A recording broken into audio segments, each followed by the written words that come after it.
Happy New Year and welcome to Seattle's #1 comic book podcast, the podcast that is dedicated to the first issue of your next favorite comic, and I'm Larry. Tonight's show is a solo show. James is still on vacation and he will be back next week, and I'm on my own.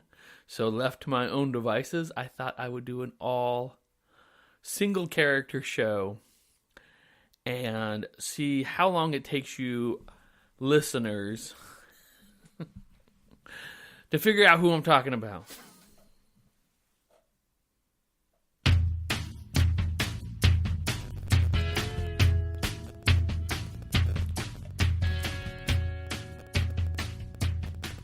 I've let my Batman single issues pile up. It seems like something like getting your license renewed or something, and keeping your homeowner's insurance up to date. Falling behind on your Batman reading seems criminal. So I don't want to get fined. I don't want anybody to know that I haven't been reading Batman for at least 14 issues, but I fixed that. I'm caught up, and I wanted to go, and a lot has happened to Bruce Wayne and Company since issues 50, where we found out, well, no spoiler here, the New York Times already spoiled it, but if you didn't read it, the issues, Bruce Wayne and Selina Kyle did not get married. Selina Kyle has gone to, I started reading her book, but I did not finish reading the Catwoman series, but I think she's in LA. So Batman is on patrols with Nightwing, Dick Grayson. I wanted to talk about issue 54, which is a lead up to a 3-issue mini series starring the KG Beast. We'll come back to him. But there is a very, very fun back and forth issue 54 written by Matt Wagner. Written by Tom King with art by Matt Wagner, excuse me. It is just a wonderful, wonderful story retelling of Dick Grayson growing up in the Batman household. It's told in 3 fun little chunks where they back and forth each other. So each, you'll see it in a sitcom once in a while. This word leads into another scene where Dick Grayson is older.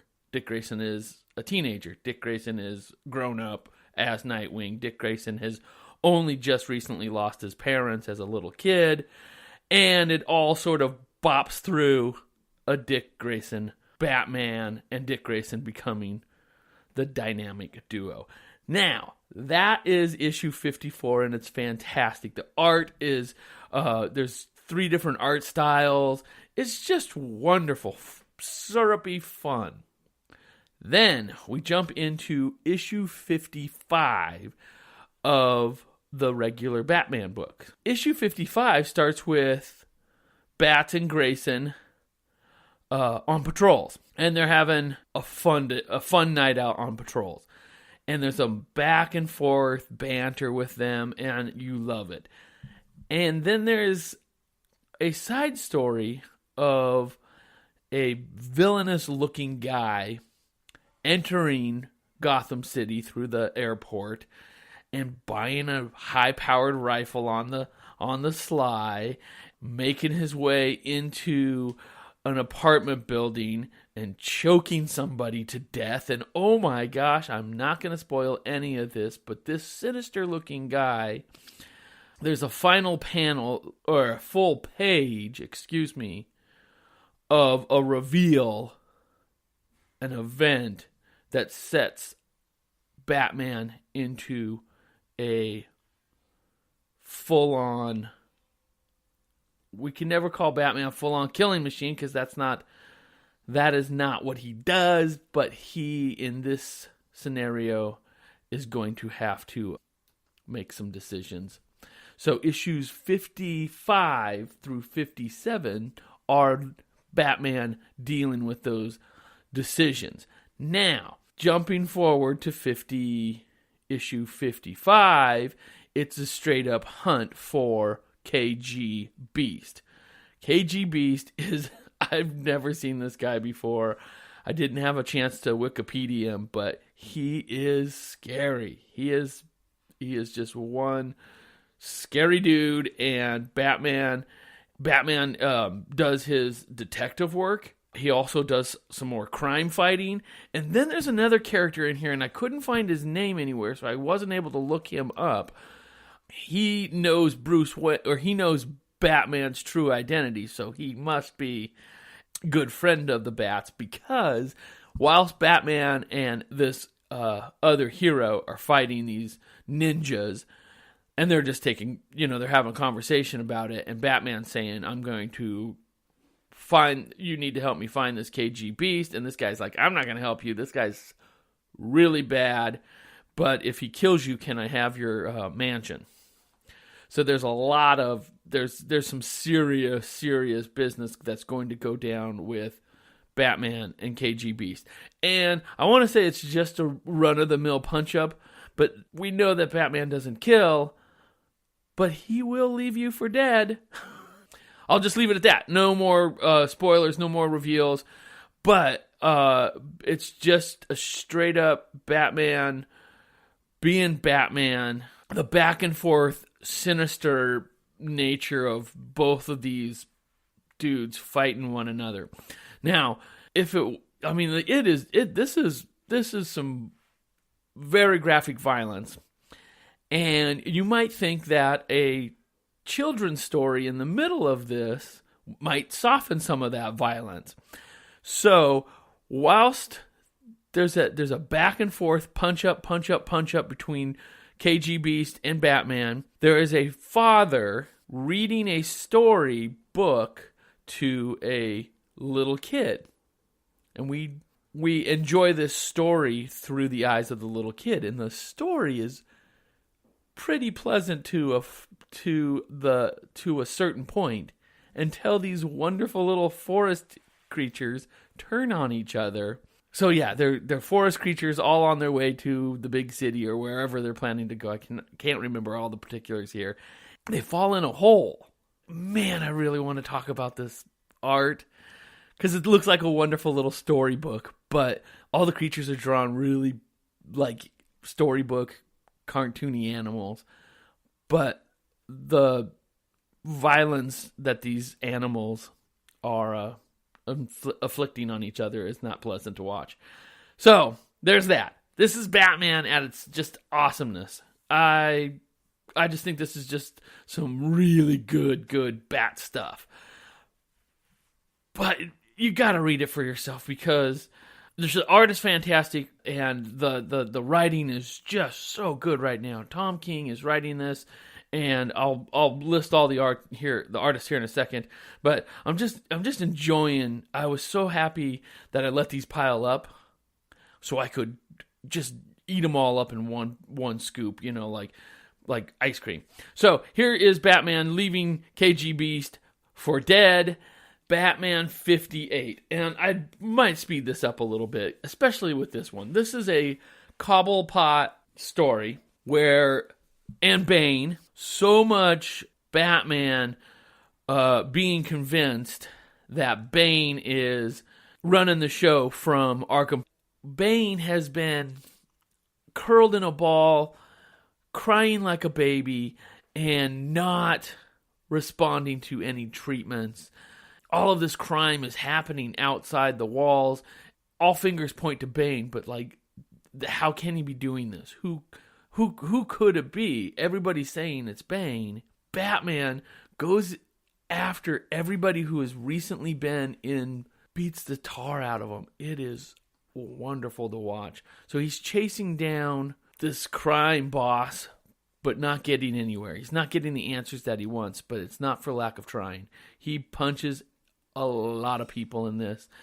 Yeah, it's really good. It's good stuff, but I can't give it my full-on endorsement here. This particular run, 57 through 60, might have been a little too confusing for me.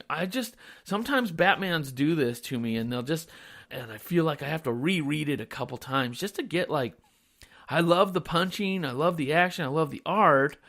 I just get so lost in some of these stories because sometimes, it's not as straightforward as it might seem. And I think that's probably the beauty of it, because Batman is inviting you to pick up the pieces, look at the clues with him, and maybe, but even still, when we get to issue 60, I still didn't know what was going on. So there's that. Now, jumping away from the regular Batman books, there is something that came out called Batman Secret Files. Okay, the Batman Secret Files is an anthology book written by Ram V, Cheryl Lynn Eaton, Tom Taylor, Tom King, and Jordi Belair. Also with art by Jorge Fornes, Elena Casagrande, Brad Walker, and Jill Thompson. I forgot to mention all the artists on the regular Batman book, 55 through 60. Tony Salvador Daniels, Danny Mackey, Andrew Peepoy, Mark Buckingham, Mikel Janis, and Jorge Fornes. 55 through 60. 55 through 57, full-throated endorsement. Do read that. Also read the 54, Matt Wagner art, the Dick Grayson stuff. Okay, we already talked about that. Batman Secret Files. Now, this is an anthology book with 4 stories, all of them, pretty good Batman stories, little splashes of here and there, and a Scarecrow story with a doctor who is interviewing a survivor from a Scarecrow, and he, from the Scarecrow, why can't I say Scarecrow? The Scarecrow's fear gas has a terrible effect on this poor man, and he is talking about how the Batman saved him, but at the same time, he was very scared of the Batman.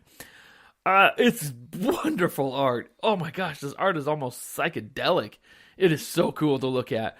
And that one's called That Story. So this is just one of my favorite stories in this book. It's called The Nature of Fear. And it was a really good story. It was really good art, really good, just good stuff. And then just sort of more of the same. More of the same, Batman stories, little short vignette stories that are just great. Here is a story of Batman taking some time off, and he's hunting somebody in the cave. I can't remember who he's or out in the wilderness, and he's got like a Batman Arctic gear. And he's got little fuzzy boots and like a furry thing around his neck. His Arctic gear is pretty cool, and he's hunting. He's honing his skills. It's a pretty good story.